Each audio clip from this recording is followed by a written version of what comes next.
Pues bienvenidos a la clase de Masterclass.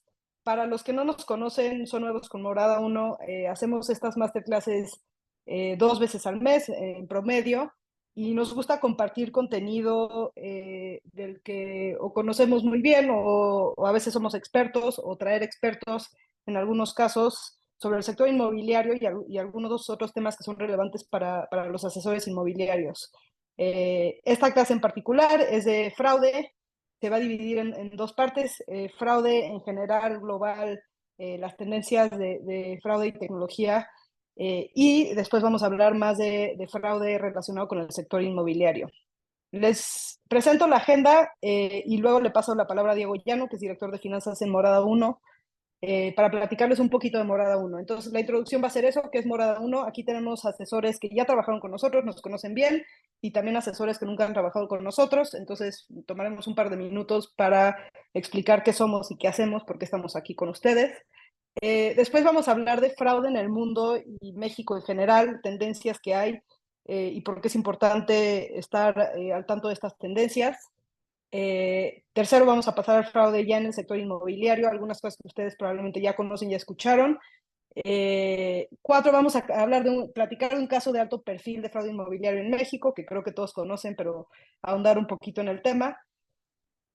Número 5, Morada Uno está enfocado en rentas y tenemos experiencia con un portafolio de 20,000 rentas, más de 20,000 rentas, entonces tenemos experiencia y conocemos ya más a detalle el fraude en rentas, qué tipo de cosas están pasando hoy en ese sentido, entonces les vamos a platicar un poco de eso.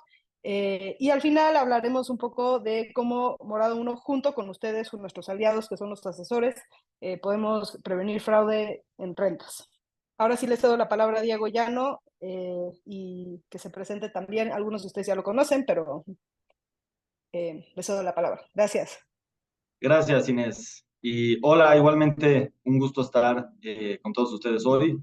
De verdad que nos da felicidad ver que hay pues, casi 90 personas conectadas, entonces, pues qué bueno que podemos compartir con ustedes este contenido, ojalá entretenido, ojalá de utilidad y seguir construyendo la comunidad. Para los que apenas nos van conociendo, pues ¿qué es Morada Uno? Somos la solución de arrendamiento más completa. Y partimos siempre, para los que ya nos conocen desde hace más de 5 años, que aquí algunos conectados, partimos siempre de la alianza y de ir de la mano de los profesionales inmobiliarios, de los asesores que llevan, pues, algunos de ellos décadas, algunos de ellos algunos cuantos años en el mercado, pero que todos ellos tienen pues, la experiencia de hacer el acercamiento con los clientes, hacer que las transacciones sucedan, llevar a las partes por ese camino a veces emocionalmente cargado, que puede ser un cierre pues, de una renta o de una compraventa, pues mucho más obviamente.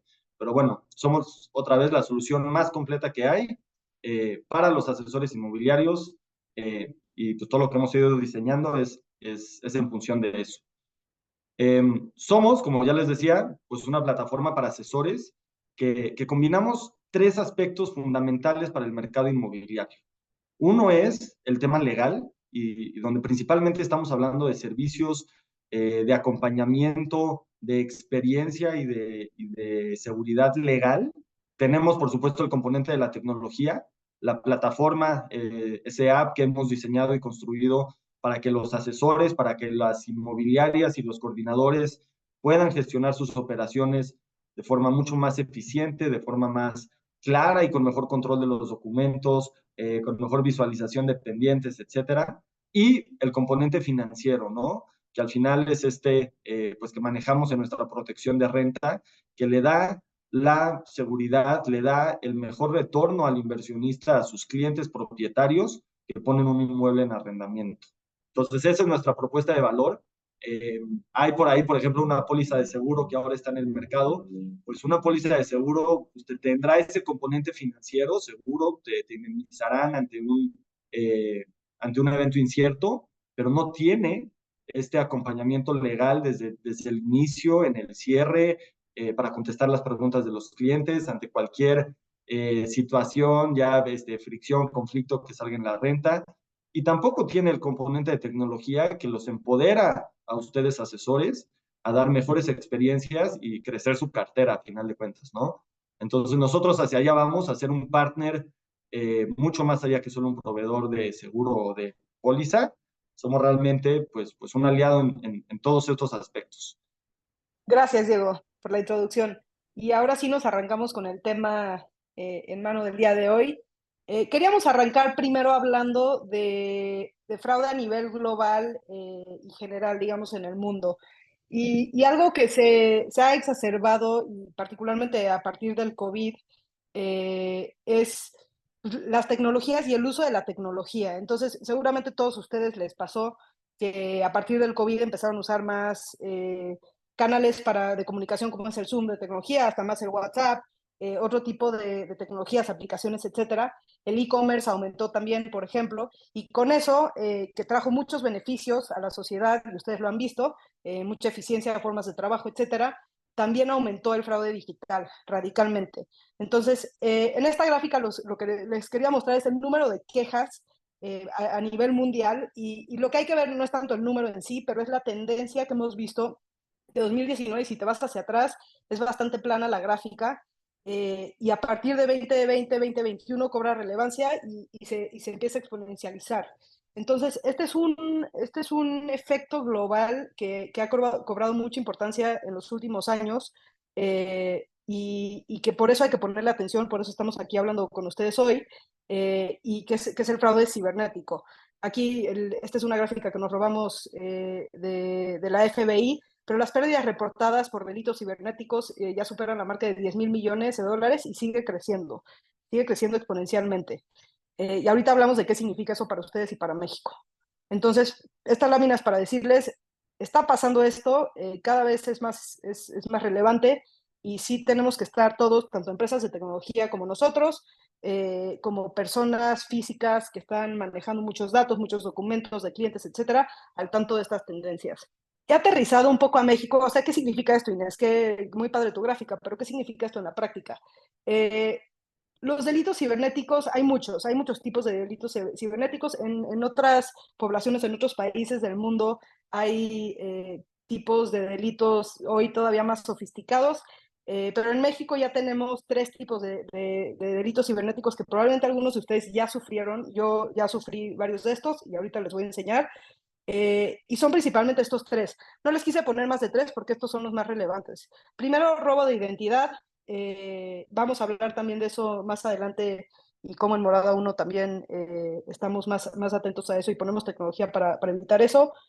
Fraude electrónico y phishing. Seguro han escuchado muchísimo este término de phishing. Ahorita les vamos a explicar literal qué es y cómo protegerse de eso. Y malware. Malware es lo que antes era el antivirus. Seguramente se acuerdan cuando éramos todos más jóvenes, íbamos a la tienda y veíamos estas cajas de antivirus de Norton y las comprábamos y era un CD y metíamos a nuestra computadora. El malware es el antivirus, o sea, más bien, el antivirus que compraban en esas épocas era lo que evitaba este tipo de viruses que ahora se llaman malware, que son viruses más sofisticados de lo que eran en esas épocas. Entonces vamos a hablar un poquito más de eso también. Aquí digo, para definirles un poco mejor qué significa robo de identidad: uso indebido de la información personal de alguien para realizar transacciones fraudulentas. Por ejemplo, a Alonso le pasó hace poco tiempo que le robaron su identidad y le sacaron préstamos y no se dio cuenta hasta que entró a su buró de crédito, checó y tenía N préstamos a su nombre que él nunca había sacado, ¿no? Entonces esto aparece de varias formas y situaciones. También el sector inmobiliario es muy relevante, de los más relevantes. Fraude electrónico y phishing, ya platicamos, lo han visto seguro en formas de envíos de correo electrónicos, mensajes falsos que aparentan ser de fuentes confiables, y ahorita les voy a enseñar ejemplos para obtener sus datos financieros y personales. Esta es de las cosas que más hay que tener cuidado hoy en día. Y malware son viruses que se inyectan a tu computadora, a veces llegan a través de correo electrónico, por ejemplo, un correo electrónico raro que no sabes de dónde viene, le das clic a un archivo que viene en el correo, se te descarga un virus en tu computadora y ya tienes un software malicioso que infecta todos tus dispositivos, puede robar información y causar daños. Estos virus ya son muy sofisticados, entonces no solo te arruina la computadora a ti, puede robar información también de tu computadora y ponerla en la dark web, digamos que es el mercado negro de información de Internet. Y ahora sí, casos prácticos y también para que la conversación no sea tan aburrida. Estos son dos casos de phishing que me pasaron a mí. personalmente, y literal estos los saqué de mi correo y de mi teléfono, y se los quiero enseñar porque son muy comunes. Y es importante hablar de esto con ustedes porque ustedes no solo tienen que proteger su información personal y sus dispositivos, pero también tienen ustedes mucha información en sus dispositivos y computadoras de clientes. Tienen documentos que descargan, escrituras, etcétera. Entonces, eso conlleva una responsabilidad aún más grande y por eso queremos también enseñarles cómo protegerse ustedes para proteger también a sus clientes y los documentos y datos que tienen en sus computadoras y en sus dispositivos. Entonces, aquí les doy dos ejemplos. Igual, Alonso luego les va a platicar un poco más de detalle en los paso a paso que tienen que hacer. Pero dos ejemplos. Miren, del lado izquierdo, este es un correo que me llegó a mí. Yo tengo la cuenta de Morada 1 de Facebook. Entonces, a mí me llegan correos de Facebook todo el tiempo. Y me llegó este correo, que este es phishing, tal cual, y si se fijan en lo que está marcado en morado, ese link, si no sabes de esto no te das cuenta, pero ese link dice facebook.com, ah, perfecto, es de Facebook, y me están diciendo que le dé clic porque algo pasó y tengo que hacer algunos ajustes en mi cuenta, ¿no? Pero si te fijas más a detalle, lo que está haciendo este link es que te redirecciona a otra página. Dice PHP, luego dice igual a, y hay otra página, HTTPS.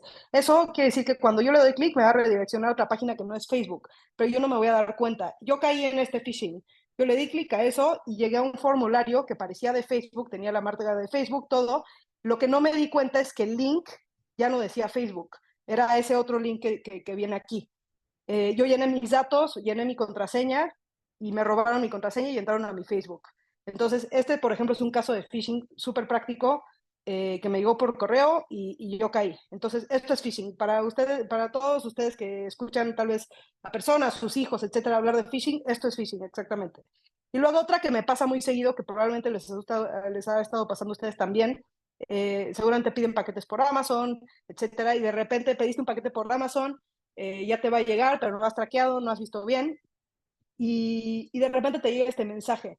El envío de DHL te llega hoy antes al final del día, requiere firma para realizar cambio, ingresen tal. Y tú dices, ay, qué raro, ¿qué tengo que hacer para que me llegue mi paquete? Y le das clic. Y lo que está pasando aquí es que te están llevando a una liga falsa de DHL. O sea, Amazon nunca mandó tu paquete por DHL, no te va a llegar nada por DHL, pero te lleva esa liga y tú entras a una página que parece de DHL, pero si se fijan en la liga dice del.dhl. No es la liga, no es el site de DHL, es una liga falsa con un site montado falso. Y lo peor es que tú le das clic a estas cosas y entras y navegas la página y cuando le das clic, por ejemplo, al aviso de privacidad de DHL en esta página, te lleva al DHL, a la página de DHL real. Entonces tú estás navegando ida y vuelta y piensas que estás en el site normal, pero realmente no. Entonces, lección en esta lámina específicamente, siempre fíjense en los links a los que le están dando clic. Pasa con Scotiabank, pasa con BBVA, fíjense en las ligas. Y si en la duda, regresen ustedes a la fuente principal, es decir, ustedes métanse a scotiabank.com.mx, que es la liga que ya conocen, y ahí empiecen su sesión. No le den clic a estos links. Entonces, este es phishing práctico que pasa todos los días y que tienen que tener muchísimo cuidado. Por suerte pude recuperar mi cuenta de Facebook, pero hay casos en los que no puedes. Últimamente, por ejemplo, también seguramente han escuchado hackeos de cuentas de WhatsApp. Para eso, WhatsApp ya lanzó lo que se llama autenticación de dos pasos, que lo recomendamos muchísimo también porque ustedes manejan muchos documentos en su WhatsApp. Quien no lo haya hecho, les pusimos estos tres pasos aquí para que lo hagan en este momento. Si se meten a su cuenta de WhatsApp ahorita, y me encantaría que lo hicieran todos los que no tienen la autenticación de dos pasos, le dan clic en configuración, en el icono de abajo a la derecha, se van a su cuenta, le dan clic en verificación de dos pasos y lo activan. Y esto lo que va a hacer es que si alguien intenta hackear su WhatsApp, le va a pedir ese código que ustedes van a poner y no va a poder accesar. Este es digamos, un scam, un tipo de fraude que ya también está pasando muy, muy seguido. Y de nuevo, es responsabilidad nuestra, más si estamos manipulando datos de usuarios, de clientes, etcétera, tener este método de seguridad que ya tiene WhatsApp. Y el tercer caso práctico, y estos son casos para realmente estar protegidos de una vez, no echarles un choro largo sobre fraude, sino más bien ayudarlos realmente. Esta es una página que Alonso ahorita va a poner en el chat, donde ustedes pueden ver si su correo electrónico ha estado en una filtración de datos. Seguro también han escuchado esto en las noticias. La probabilidad de que su correo haya estado vinculado a una filtración de datos es altísima. Entonces, métanse a esta página en este momento también. Alonso lo va a poner en el chat. Denle clic y pongan su correo. Ahora sí, o sea, ¿cómo me puedo proteger yo a nivel personal como asesor inmobiliario? Y recuerden que si yo me protejo como asesor inmobiliario, protejo también los datos y documentos que tengo de mis clientes. Y aquí voy a dejar que Alonso les platique un poco de cuáles son las recomendaciones. Ya platicamos algunas y otras son cosas que recomendamos que sigan hacia adelante. Claro, gracias, Inés. Justo aquí les vamos a dar unas recomendaciones muy sencillas de cómo pueden protegerse, cómo pueden proteger mejor sus dispositivos. La primera recomendación, una de las más básicas, utilizar contraseñas seguras. Creo que aquí esto es muy común, ¿no? Somos humanos, se nos olvidan las cosas y queremos que nuestras contraseñas sean cosas que sí nos vamos a acordar. Pero a veces caemos un poquito en poner contraseñas que tal vez son demasiado fáciles de adivinar, ¿no? No sé, si mi perro se llama Skip, pues tal vez voy a poner eso de contraseña y es muy fácil que alguien pueda tener acceso a mi correo y que pueda adivinar esa contraseña, ¿no? Entonces, siempre la recomendación aquí es utilizar contraseñas largas, utilizar contraseñas complejas y únicas para cada cuenta. Ahora, yo sé que es muy difícil también estar recordando una contraseña específica para cada cuenta, pero la verdad es que el manejo, por ejemplo, de contraseñas que ya tienen Google, que ya tiene Apple, etcétera, son muy buenos. Justamente, o sea, ustedes nada más se tienen que acordar de la contraseña que le asignan a su equipo, que obviamente tratemos de hacerlo lo más segura posible y el equipo va a manejar todas esas contraseñas por ustedes, ¿no? La recomendación aquí siempre es utilizar una buena combinación de letras, números y símbolos. Y por ejemplo, para la contraseña de su teléfono, a veces pueden utilizar una combinación de 4 dígitos. Mi recomendación sería que utilizaran el de 6, porque pues en general es un poquito más difícil también que la adivinen, ¿no? Si alguien les llegara a robar el teléfono. La segunda recomendación es mantener los dispositivos actualizados. Aquí ya estamos hablando de nuestros teléfonos, de nuestras computadoras, porque siempre tienen, o bueno, más bien las actualizaciones casi siempre tienen mejoras de seguridad importantes, ya sea que están corrigiendo fallos en la seguridad que tenía un sistema operativo o algo del estilo. Entonces siempre es muy importante que tengamos actualizados nuestros dispositivos. Y aquí pues Aquí también, nada más, para adelante, agregar adelante, ahí adelante. rápido, perdón, para agregar ahí rápido, los hackers y los que crean estos viruses cada vez son más sofisticados y las empresas de tecnología como Apple, como Google, están actualizando también sus sistemas operativos en respuesta a eso. Entonces, un hacker que de repente ya puede penetrar un sistema operativo, entonces en respuesta Apple regresa con un software más sofisticado y así se sigue. Entonces, como una escalerita que si pues tienes que ir escalando y si los usuarios no van actualizando sus dispositivos se quedan con el software antiguo y eres mucho más susceptible a todas estas cosas. Entonces también por eso es importante, porque se va sofisticando pues, sí, el nivel de los hackers y pues, te vuelves más susceptible si no estás actualizando tu dispositivo. Y para continuar, digo, aquí yo siempre hago un chiste cada vez que hablamos de este tipo de cosas aquí internamente con el equipo, pero para identificar los correos fraudulentos, mi recomendación siempre es casi casi que ni siquiera pelar tu correo, ¿no? Ni siquiera abrir tu bandeja de correos. Entiendo que no para todos esto es posible, entonces la siguiente recomendación sería siempre evitar abrir correos que se vean sospechosos. Por ejemplo, si les llega un correo, no sé, del banco o algo así que a ustedes les parezca sospechoso, siempre vayan a la fuente, ¿no? Siempre vayan a la aplicación. Creo que aquí no necesariamente nada más es de correos, o sea, te pueden hacer una llamada, creo que es muy común también, ¿no? Que te marcan que según son de BBVA y que para hablarte de un cargo no reconocido, lo mejor siempre es colgar esa llamada y decirle, ¿sabes qué? Yo los checo en la aplicación, ir a tu aplicación, revisar que no tengas ese cargo y si en efecto no lo tienes, casi casi que borrar el correo y deshacerte de ese problema, ¿no? Esta es una manera muy fácil en la cual te pueden robar datos con correos que obviamente te hacen pensar que estás en una situación de alarma, de emergencia, lo que sea, y obviamente caemos en ese tipo de situaciones, ¿no? Entonces, siempre ser súper cuidadosos con los correos y pues en medida de lo posible, casi casi que evitar abrir este tipo de correos que veamos sospechosos.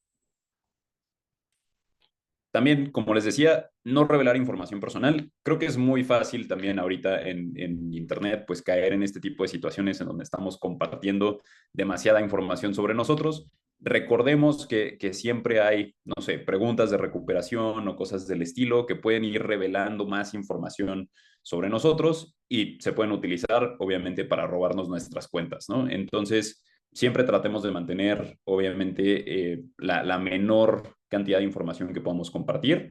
Nos va a ayudar a evitar a caer en robos de identidad. También revisar los URLs de donde estamos navegando. Sabemos que hay páginas que son confiables, sabemos que hay páginas que se ven igualito, como el ejemplo que puso Inés. Entonces, siempre revisar los URLs, siempre tratar de ir a la página que sí es la página confiable. Últimamente, incluso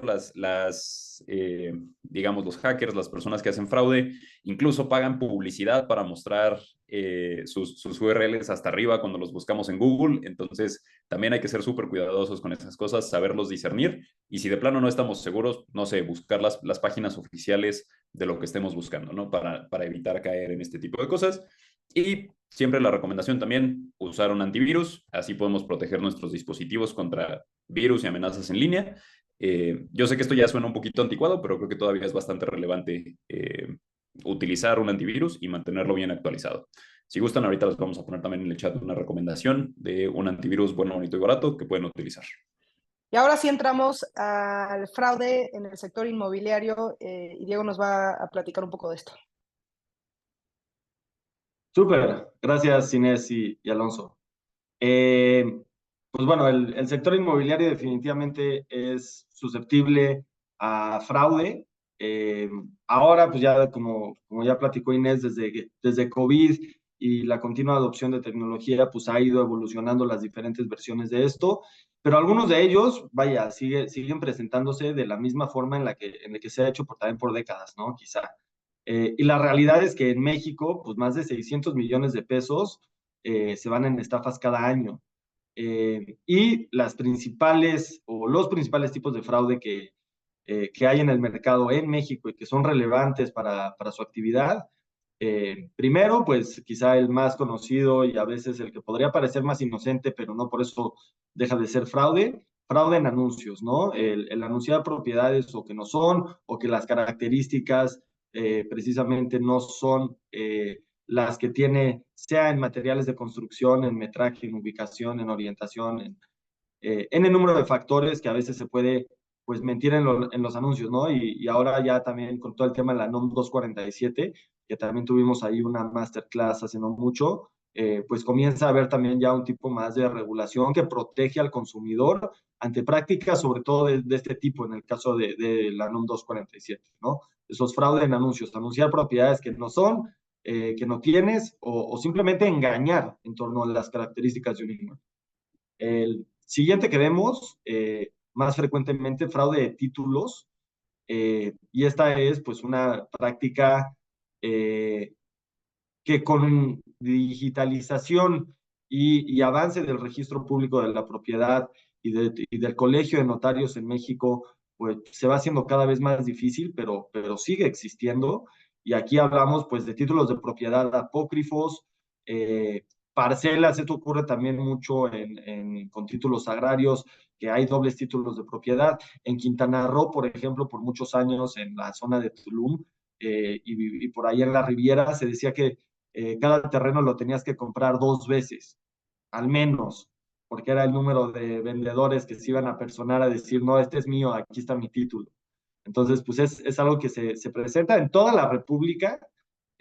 Hay estados donde hay más problemas alrededor de esto, donde el registro público es menos completo, menos actualizado, menos confiable, pero existe en toda la República.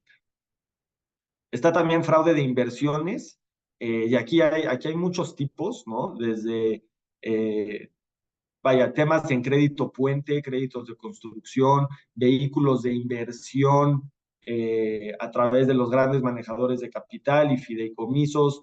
Entonces hay diferentes estructuras y diferentes niveles a los cuales se presenta el fraude de inversiones.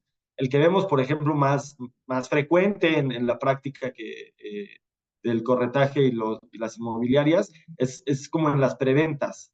Entonces, cuando tú como inversionista pues compras en una preventa, estás prácticamente pues entrando en esta calidad de inversionista, tomando el riesgo de desarrollo que, que falta para terminar el edificio y que conlleva de la mano del desarrollador, y donde muchas veces se presentan malas prácticas y fraudes a quienes compran en preventa o a quienes promueven preventas, y lo hacen con desarrolladores fraudulentos. Eh, y está también, por supuesto, fraude hipotecario. Pues a quien más le pegues a los bancos, quienes tienen pues toda una serie de sistemas, mesas de control para prevenir el fraude hipotecario, pero que sigue siendo una realidad hoy en día, ¿no? Compradores fantasma que presentan ingresos, eh, vaya, alterados, apócrifos, simulados incluso, o sea, gente que la simulan que está en nómina durante un periodo para que todo cheque y entonces el banco aprueba, pero pues es una persona que en realidad jamás va a tener el uso del activo, entonces sigue habiendo. Y para ilustrar todo esto, les voy a platicar rápidamente de algo que seguramente muchos escucharon hace no mucho, de un fraude gigantesco que hubo aquí en México por cientos de millones de pesos en Nayarit, y que fue, pues hace unos meses salieron las notas, todavía marzo, abril hubo algunas notas en los medios. No sé cuántos de aquí escucharon del gran fraude inmobiliario de Nayarit.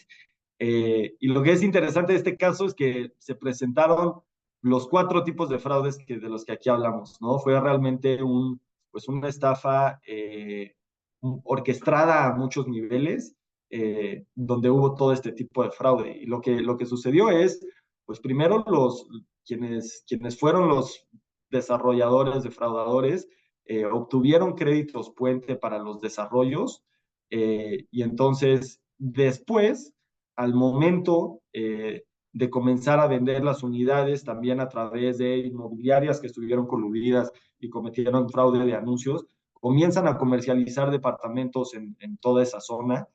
Y lo que hicieron es presentaron documentos apócrifos a notarías en torno a la liquidación del crédito puente, de forma que el dinero de las ventas, en vez de ir a repagar el crédito fuente que habían obtenido, se estaba yendo directamente al bolsillo de los desarrolladores. Sí, ahí es donde hicieron fraude de inversiones. Entonces ya va de anuncios y de inversiones.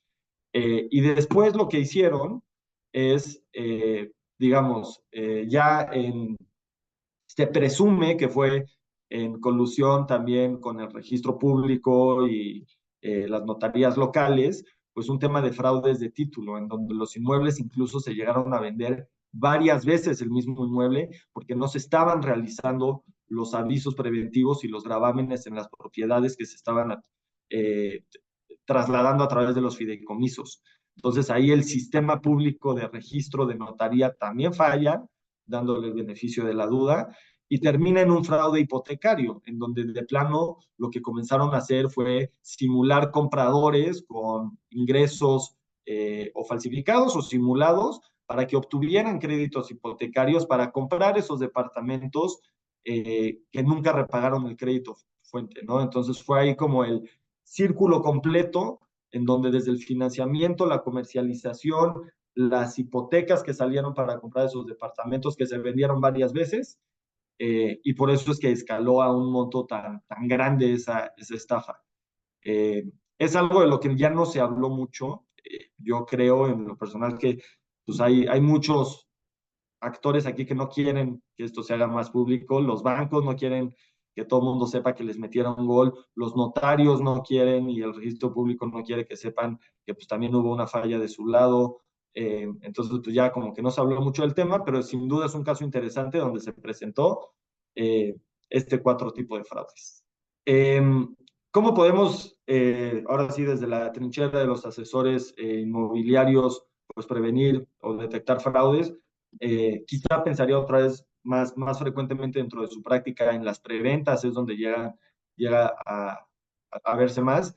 Es, pues, primero, pues, asegurar la legitimidad de los involucrados, ¿no? Si estamos trabajando con un desarrollador, si estamos trabajando con un constructor de vivienda y vamos a vender sus propiedades, pues asegurar que esa es una empresa establecida, que tienen un track record de entregar sus desarrollos en forma, con calidad, en los tiempos, y que no vamos a estar engañando ni pues metiendo a los posibles compradores en un problema o en una cuestión de estafa, ¿no? Entonces, realmente asegurarnos de la calidad de quienes están poniendo la vivienda en venta y sobre todo si es una preventa, entendiendo todos los riesgos de desarrollo que hay, ¿no? Al momento de entrar a una preventa. Y segundo, del lado del comprador también, ¿no? Sabemos que además de existir una ley de prevención del lavado de dinero que nos da ciertas directrices, pues siempre la mejor práctica es asegurar que quien compre el inmueble, pues lo va a hacer con recursos lícitos, que es una persona que no tiene antecedentes penales, que no está siendo acusada o que tenga procesos en su contra de fraude o evasión fiscal. Entonces eso es, vaya, pues la primera y más importante barrera para prevenir fraude en operaciones inmobiliarias. Y como siempre, pues estar atentos a los indicadores de riesgo, ¿no? Eh, Ahí es donde realmente pues la experiencia del asesor inmobiliario entra a juego, ¿no? Es realmente cómo, y esto aplica otra vez para las dos partes, ¿no? Cómo realmente es que nos dan la información que nosotros necesitamos para ir a hacer la labor de anuncio y de cierre de operación, cómo nos dan esa información tanto el vendedor como el comprador, cómo se comportan, eh, y sobre todo la presión para toma de decisiones rápidas, las famosas bolas rápidas. Eso es sin duda una bandera roja de que puede haber una mala práctica o un fraude dentro de la operación, ¿no? Que existe una presión de, híjole, es que me urge cerrar mañana porque si no va a suceder quién sabe qué evento y ya nunca más vamos a poder firmar. Esa es una gran bandera roja, ¿no? Y eso lo vemos mucho en Morada 1. Y tenemos aquí casi que la política interna de bolas rápidas y estar atentos a eso. Y bueno, ya dentro de nuestra especialidad y nuestro campo de experiencia en el día a día, en el mundo de las rentas, pues lo que vemos es que también son bastante susceptibles a fraude por su alta frecuencia. Y algo que ha pasado es, como dice Inés, desde las casas de software hasta todos los grandes corporativos, pues se han ido sofisticando para prevenir ser víctimas de fraude y entonces pues los defraudadores van cada vez más sobre las pequeñas y medianas empresas, sobre los emprendedores y sobre los individuos. Y las rentas, siendo una transacción entre dos particulares, muchas veces desprotegidos, muchas veces sin las herramientas y los elementos de prevención de fraude, pues resulta pues ahora sí que un target, una posible víctima atractiva. Y lo principal que vemos es robo de identidad, ¿no? Gente que está, como le pasó a Alonso, tomando los documentos, la identidad de otra persona para entrar a una operación inmobiliaria. Ahí lo que se tiene que hacer es siempre verificación de RENAPO de las identificaciones y validar la identidad de la persona, física o electrónica, ¿no? Si lo ves en persona, pues ver su identificación, ver que sí es en efecto la persona. A mí me gusta más la validación biométrica que ofrece, por ejemplo, la firma electrónica o muchos proveedores de validación de identidad biométrica que te dice, oye, esta sí es la persona y incluye una prueba de vida. Además, no se vale la foto de la foto. O sea, el software sabe perfectamente que sí es la persona en vida que está mostrando la identificación. Eh, Otro fraude común que vemos es el uso de prestanombres. Esto es pues, una persona que sabe que está dando su información y sus datos para celebrar una renta en la que no va ni participar ni vivir ahí. Entonces es el típico, no, pues a mí no me alcanza y tengo mal buró o antecedentes, entonces le pido a mi primo que meta todos sus documentos y que él firme. Ese es un tipo de fraude, es una mala práctica que tenemos que juntos prevenir. Y ahí las mejores prácticas, bueno, siempre consultar en buró. Las alertas en buró a nosotros internamente nos ayudan a detectar este tipo de cuestiones y validación de los números de teléfono a través de tokens. Y en este en particular es donde los asesores juegan un rol súper importante que Morada 1 a veces no puede por no tener ese contacto físico con los inquilinos, que es, oye, ¿sí es esta la persona que va a vivir aquí o me está dando los datos de su primo o de su compadre o de quien sea? Y el asesor es quien tiene mayor capacidad de detectar eso al momento de acompañar a las partes en el cierre. Empresas fantasma, esto lo vemos muchísimo en rentas comerciales, por supuesto más que en habitacional. Pues son empresas de reciente creación que simulan operaciones, sea para un tema de evasión fiscal o de lavado de dinero, o simplemente para pues, entrar en operaciones más riesgosas, y entonces pues van creando empresas cascarón que son de reciente creación, con muy poca o nula actividad, y hay que prevenir, pues, digamos, fraude en contra de ellas, porque después, cuando tienes un problema y vas y demandas, pues no hay ni a quién demandar, no hay con quién cobrarse, no hay en dónde emplazar. Entonces, este tipo de empresas fantasma o cascarón sí representan un riesgo grande, sobre todo en los arrendamientos comerciales. Otro muy frecuente que vemos en Morada 1 es documentos falsificados. Aquí el ojo humano, la verdad, ya no alcanza hoy en día para lo fácil que es modificar un documento en PDF, en Illustrator. Antes en Paint, cuando Paint era de Windows 95, pues sí te dabas cuenta a ojo humano si lo habían cambiado, ¿no? Hoy en día ya no. El ojo humano ya no alcanza para detectar documentos alterados, entonces es importante pues, el uso de la tecnología, algoritmos de inteligencia artificial o OCRs, que son pues, sí, softwares que leen los documentos y detectan, por ejemplo, la manipulación a través de los píxeles. Te pueden decir si un determinado píxel no corresponde al archivo original. Y entonces así simplemente puedes detectar si el documento está alterado o no. Eso es parte de la tecnología que nosotros tenemos en Morada 1 en el perfilamiento. El tema de fiadores comprados, esa es la práctica más vieja del mercado, creo que todos aquí les ha tocado, lo conocen. Eso, lo mejor que podemos hacer para evitarlo es consultar en buros de arrendamiento como el de Morada 1. Nosotros obviamente tenemos un registro de todas las personas que pasan por nuestro sistema en las diferentes figuras arrendatario, obligado, solidario o fiador. Y entonces rápido detectamos quien empieza a tener múltiples operaciones. También se detecta en los buscadores de resultados y antecedentes jurídicos. Rápido puedes ver si una persona ha tenido antecedentes de arrendamiento previo y los fiadores comprados normalmente sí presentan antecedentes. Eh, entonces, pues bueno, este también es uno de los puntos por los cuales nosotros pues siempre decimos que el fiador no es protección suficiente, ¿no? Tener un fiador sí te puede traer más seguridad a tu operación de renta, pero no es una garantía, no es una protección absoluta, ¿no? Siempre hay riesgos. Y el tema de inmuebles inhabitables, esto pues se presenta más obviamente del lado de los propietarios, que de pronto ponen en arrendamiento un inmueble que no tiene servicios, que no tiene un permiso de habitabilidad, que no cuenta con las condiciones que dicta la ley para hacer una vivienda.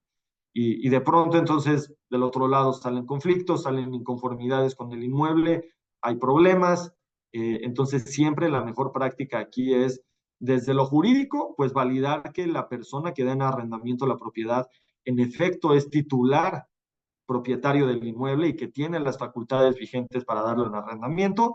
Y del lado de la experiencia y del acompañamiento del asesor inmobiliario, pues conocer el inmueble que estamos ofreciendo, saber que cuenta con los elementos básicos de habitabilidad que dicta la ley, que tiene agua, que tiene luz, que no estamos vendiendo o engañando a un posible inquilino, ¿no?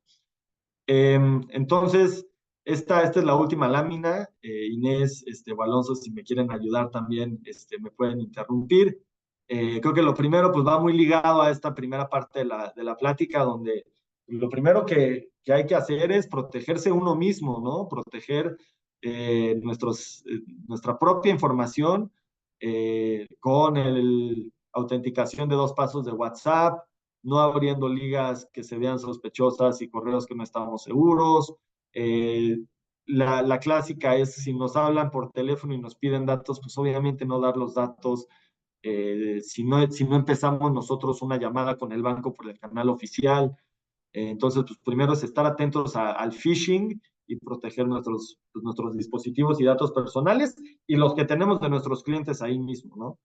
Manejo de datos e información sensible de nuestros clientes, pues primero tener consentimiento y segundo, apegarse a la ley de protección de datos. Esto suena a lo mejor medio acartonado, pero lo que quiere decir es pues, darle el uso más seguro posible a esa información. y a veces eso quiere decir pues, no tener ahí demasiados documentos volando por WhatsApp. Es parte de lo que tratamos de hacer en Morada 1, es darles a los asesores ese servicio o esa solución, ¿no? Cuando el inquilino carga directo sus datos en Morada 1, pues el asesor está en cumplimiento de las políticas y ley de privacidad de datos, de los avisos que los inquilinos aceptan, evita manejar información sensible de sus clientes en el teléfono, eh, y entonces pues es parte de eso, ¿no? Evitar tener información que no es necesaria en nuestros dispositivos. La tercera es un poco lo que les platicaba en la parte de los prestanombres y que ustedes son quienes están en contacto con los clientes que van a hacer la renta, pues es tener ese olfato, ese interés de proteger y hacer las cosas bien por nuestros clientes en el perfilamiento de la gente que vamos a meter en el inmueble, ¿no? Y verificar que la persona que está llenando su información y que va a firmar el contrato sí es la que va a vivir ahí. Porque si del lado del asesor no prevenimos esos prestanombres, pues sí estamos expuestos a malas experiencias. Diego, Y creo que, sí, perdón por adelante. la interrupción. Creo que justo que ahorita estabas mencionando el tema de los prestanombres, Miriam puso un buen comentario. Creo que ahí tú puedes dar una muy buena respuesta al respecto con las evaluaciones de riesgo que tú conoces. Eh, Justamente que proponían que una persona, más bien que el contrato sea en nombre de otra persona porque la persona principal no reúne los requisitos suficientes. eh, y que nuestra recomendación fue poner a los dos, ¿no? Uno como titular y el otro como obligado. exacto, eso es justo lo que iba a decir. Eh, Está bien, vaya, en particular, pues dentro de los modelos de riesgo y la solución de Morada 1, nosotros lo que buscamos ofrecer también es, pues, que, vaya, que la renta se celebre de forma segura, pero pues que sí se celebre, ¿no? Si son personas que no son defraudadores. Y en este sentido, o sea, vaya, pésima práctica y cero recomendable dejar que una persona que no va a formar parte real del arrendamiento firme en lugar que la otra. Si lo que se pretende es, oye, que firmen las dos, porque la persona principal no cuenta con suficiente solvencia para dejarnos tranquilos, perfecto, y que firmen dos, o si quieren firmar tres, excelente, y que lo hagan en calidad de obligado solidario, para que en el momento que se presente un incumplimiento se pueda actuar de forma jurídica eh, en contra de las dos partes, ¿no? Se le exige de manera simultánea el pago al o los obligados solidarios como al inquilino principal, pero jamás dejar que el inquilino principal no figure en el contrato. Él es el primero que tiene que estar y si queremos más elementos de solvencia y tranquilidad, metemos obligados solidarios. Y pues el último comentario es que pues juntos vamos construyendo pues una base de actores fraudulentos, de gente defraudadora y malos actores, y eso es parte del valor pues, que queremos ir construyendo de la mano de ustedes, ¿no? Entonces, pues cada vez que nosotros detectamos uno, ahí se va a la lista, pero también nos ha sucedido en muchas ocasiones que son los mismos asesores que nos dan aviso. Entonces, también ustedes, pues en la medida que vayan detectando malas prácticas, malos actores, acérquense con nosotros y vamos juntos construyendo un mercado más seguro. Muchas gracias, Diego. Yo quería agregar un comentario final. Digo, en Morada 1, y creo que también los asesores todos estamos en un negocio de riesgo, cualquier negocio tiene riesgos asociados. Un propietario cuando renta su inmueble hay riesgos y nunca se puede mitigar un riesgo al 100%, casi que en ningún negocio, ¿no? Entonces, también algo que intentamos hacer en Morada 1 y que compartimos mucho con nuestros asesores es equilibrar, encontrar formas que funcione para todos, cuidando siempre estos riesgos. Y cuidado, entonces no nos vamos al extremo de no se aprueba porque algo está sospechoso, pero tampoco si notamos que hay algo importante que revisar y se va a tardar, por ejemplo, una investigación 24 horas más, lo haremos, ¿no? Y lo mismo creo que es lo que deben de estar haciendo los asesores. En momentos donde detecten algo que sí está sospechoso, se vale frenar la transacción y decir, espérenme tantito, vamos a revisarlo, lo voy a revisar con Morada 1, mi póliza jurídica o quien sea que sea proveedor, ¿no? Entonces, creo que no es irse al extremo de seguridad, no salir de sus casas, no abrir correos como Alonso, más bien estar atentos con todas estas prácticas y recomendaciones que les hemos dado, pues para dejar que las transacciones sí fluyan, no friccionarlas demasiado, pero sí estar atentos a posibles banderas rojas, riesgos, fraudes, etcétera. Entonces, esta es la intención de esta plática y esperamos que les haya gustado, haya sido de ayuda. Y si tienen temas, siempre decimos esto, si tienen algún tema que les gustaría ahondar, otros temas que quisieran que platicáramos en las masterclasses, también los pueden poner en el chat, nos los pueden mandar directo con sus agentes Morada 1 o agentes de venta que hayan platicado o incluso pueden venir a la oficina, ¿no? Y podemos platicar más de algunos de estos temas. La invitación está abierta y como siempre felices de tenerlos aquí, nos encanta dar estos contenidos, entonces mientras más gente, asistentes, asesores con nosotros, pues más contentos de seguir impartiendo estas masterclasses. Muchas gracias. Que tengan bonita noche a todos.